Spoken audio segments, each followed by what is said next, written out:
Hello Star Wars fans, and welcome to episode 45 of Journey into Legends. Today we are going to be reading X-Wing Isard's Revenge by Michael Stackpole. Isard's Revenge was released in 1999, and it is the 8th book in the X-Wing series. I'm excited to get back into the Rogue Squadron story and reacquaint myself with these characters, so without further ado, let's read and review.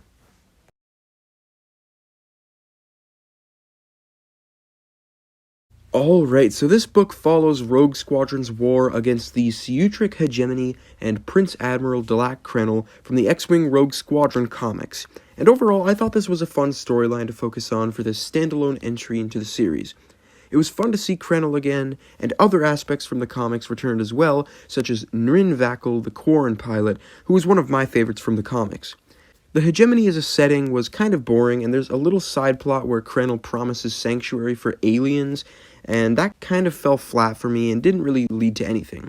Probably the best part of this arc was the mission to free the Lusankia prisoners, since that was a loose end from the original 4 Rogue Squadron books that never quite got resolved, and I like the way it was handled here.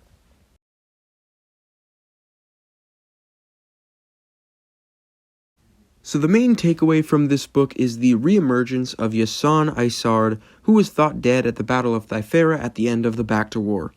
Overall, there were aspects of this story that I liked.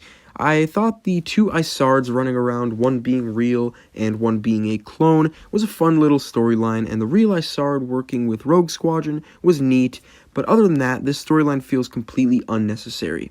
I don't really understand why this book exists, and honestly, I think it only serves to hurt the overall story of Rogue Squadron. Although I didn't think Isard's original death in the Back to War was very satisfying, bringing her back didn't really amount to much. Her primary goal of stealing the Lusankia back from the New Republic wasn't established until almost the end of the book, and although I think her death in this book was better than the Back to War, it still doesn't justify bringing her back to life.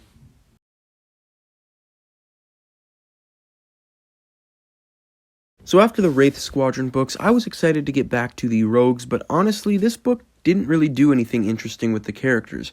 Other than Korn feeling a little guilty about the death of a few Lusankia prisoners and some relationship development between Gavin and Asir, there really isn't anything interesting going on character-wise. Again, this book doesn't justify bringing the Rogues back into the forefront.